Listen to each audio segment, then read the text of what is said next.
Sir young brigade Suryapet జిల్లా అధ్యక్షుడిని. కరివిరాల కొత్తగూడెం గ్రామానికి చెందిన వ్యక్తిని నేను. ముఖ్యంగా గమనిస్తే గత పాలనలో 10 ఏళ్ళున్న బీఆర్ఎస్ పాలనలో చేసింది ఏం లేదు, శూన్యం మొత్తం.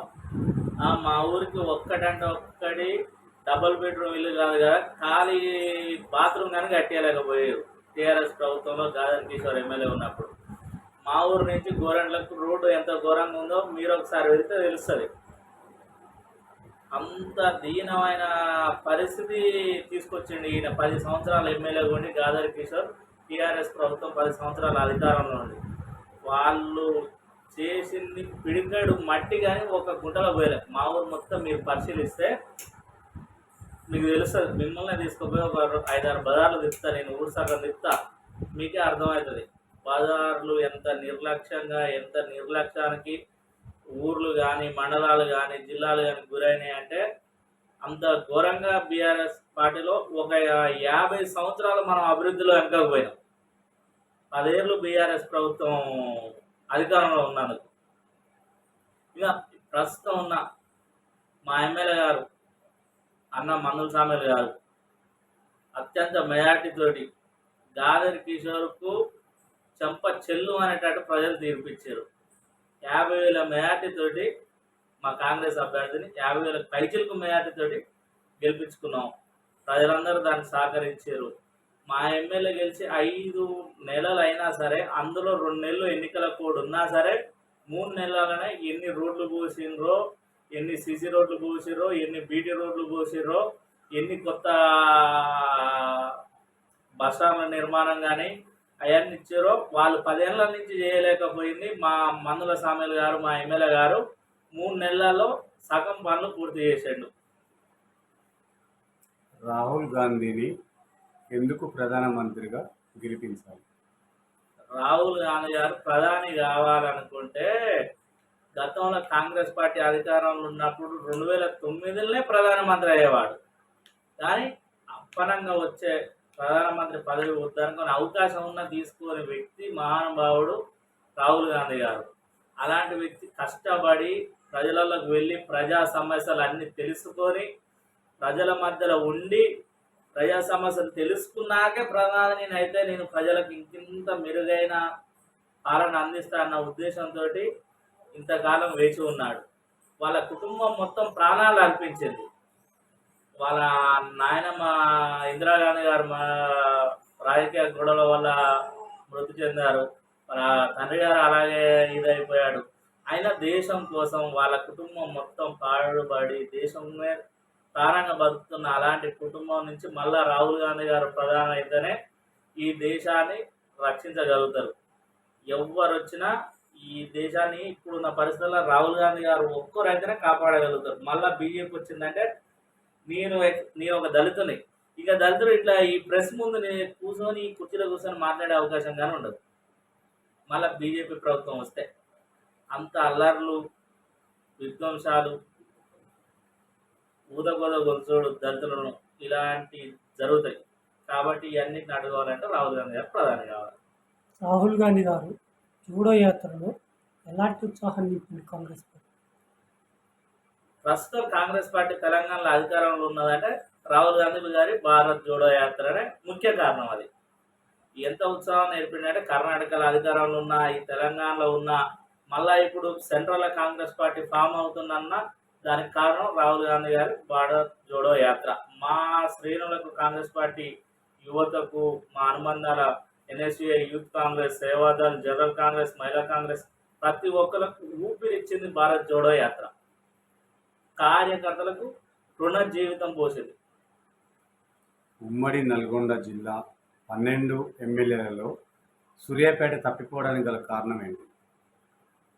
సూర్యాపేట విపరీతమైన డబ్బు. జగదీష్ రెడ్డి గారు, మా అభ్యర్థి రామరెడ్డి దామోదరెడ్డి సార్ గారు చాలా మంచి వ్యక్తి, అయినా చాలా మంచి మన సొంత ఆస్తులు కోల్పోయిన నాయకుడు రాష్ట్రంలో ఎవరైనా ఉన్నారంటే మా రామరెడ్డి దామోదర్ రెడ్డి గారు. సొంత ఆస్తులను ప్రజలకు రాజకీయాలకు వచ్చి ఒక్కొక్కరు 1000 కోట్లు సంపాదిస్తారు. రామిరెడ్డి దామోదరెడ్డి సార్ మాత్రం ఉన్న ఆస్తులు జనాలకు పంచిపెట్టారు. అలాంటి వ్యక్తి ఓడిపోవడానికి గల కారణం జగదీష్ రెడ్డి అక్రమంగా సంపాదించిన డబ్బు గుంపలు గుంపలుగా ఓటుకు 3,000 4,000 విచ్చలవిడిగా ఖర్చు, ఒక్కొక్క ఓటుకైతే 10,000 ఇచ్చిన దాఖలాలు కానీ ఉన్నాయి. ఆ విధంగా జగదీష్ రెడ్డి గారు చేసి మళ్ళీ అదే కాకుండా ఆయన గూండాలతోటి ఆయన అనుచరులతోటి దాడులకు భయభ్రాంతులకు అప్పుడున్న బీఆర్ఎస్ ప్రభుత్వంలో వాళ్ళ పోలీస్ వ్యవస్థను కానీ అధికార వ్యవస్థను కానీ అన్ని మేనేజ్ చేసుకొని గెలిచిండు. అసలు ఆయన గెలిపే కదా అవన్నీ ఉన్నా సరే మా దామోదరెడ్డి సార్ గారు ఒక 3,000 చిలుపు ఓట్లతోటి ఓడిపోయిండు. నైతికంగా గెలుపు మా అభ్యర్థి శ్రీరాపేటలో. తుంగతుర్తిలో రౌడీజం నేర్పిందంటే దామోదర్ రెడ్డి అని చెప్పేసి కొంతమంది వాదన. ఇది ఎంతవరకు కరెక్ట్? ఆయన ఎమ్మెల్యేగా ఉన్నాం. అసలు కమ్యూనిస్టుల నుంచి మొత్తం రౌడీజాన్ని మా ప్రజల మీద జరిగే దారులని అడ్డుకున్నదే దామోదర్ రెడ్డి సార్ గారు. సార్ లేకపోతే తుంగతుర్తి అనేది మొత్తం ఒలగాడిగా మిగిలిపో. ఆ కమ్యూనిస్టుల ఆక్రమణను అప్పటి రోజుల్లో ఉన్న కమ్యూనిస్టులు, ఇప్పుడు కాదు కానీ ఆ రోజుల్లో ఉన్న వాటికి అడ్డుగట్టగా నిలబడి శాంతి చేకూర్చింది తుంగతుర్తిలో. అవన్నీ అవాస్తవాలు, పడనలు సృష్టించే ప్రచారాలు. ఈ కాంగ్రెస్ ప్రభుత్వంలో దళితులకు అన్యాయం జరిగిందని చెప్పేసి మోతుపల్లి నరసింహ మాజీ ఎమ్మెల్యే ఎంతో పోరాటం చేసింది. దానిపైన మీరు ఏమంటారు? ఆయనకు అన్యాయం జరిగింది, ఈ దళితులకు ఏడ అన్యాయం జరగలే.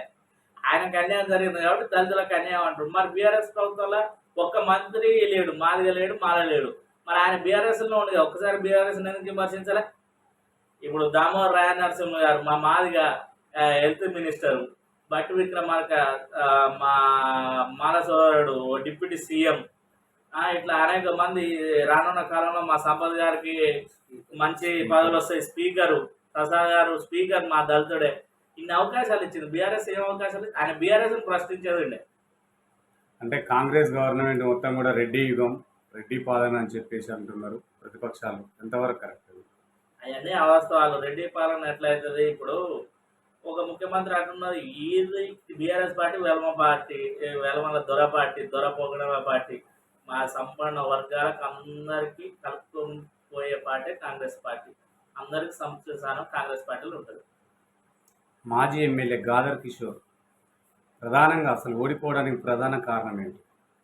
ప్రధాన కారణం ఆయన అవినీతి, నోటి దుర్సు, అహం, డబ్బు పొగరు, ఉసుక మాఫియా, దొంగ నోట్లు, నయంతో అడ్డగాడాలు.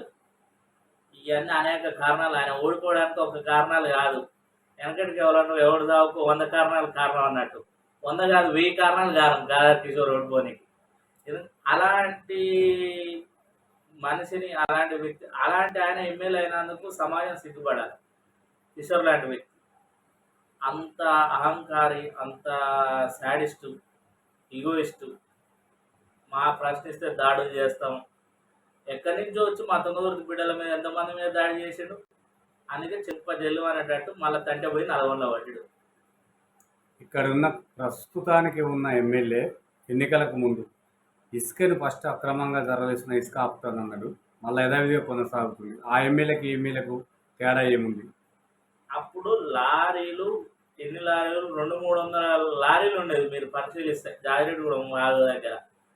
ఇప్పుడు పోయి చూడండి, అదే వాగు దగ్గర మనం అందరం ఇట్లా పోదాం మన కార్లే పోయి ఆడ మీ కెమెరాలతో తీరి ఎన్ని లారీలు ఉన్నాయో అదే మీరే ప్రత్యక్ష సాక్షి. ఇప్పుడు కూడా కుప్పలు పోసిరు గారు, రేవంత్ రెడ్డి అని, వెంకరెడ్డి అని. అవన్నీ అవస్థలు యాడ్ ఉన్నాయి. మీ ప్రెస్ వాళ్ళు వీళ్ళు చెప్పింది కాదు. మీరు పోయి ఆడ లైవ్లో చూడండి, చూసి ఆ వీడియో తీసి అప్పుడు ప్రజలకు మీరు చెప్పేవాళ్ళు మీరే విమర్శించవద్దు కాంగ్రెస్ పార్టీని. ఇప్పుడున్న స్థానికంగా ఉన్న ఎమ్మెల్యే మందుల సామ్యులు గారు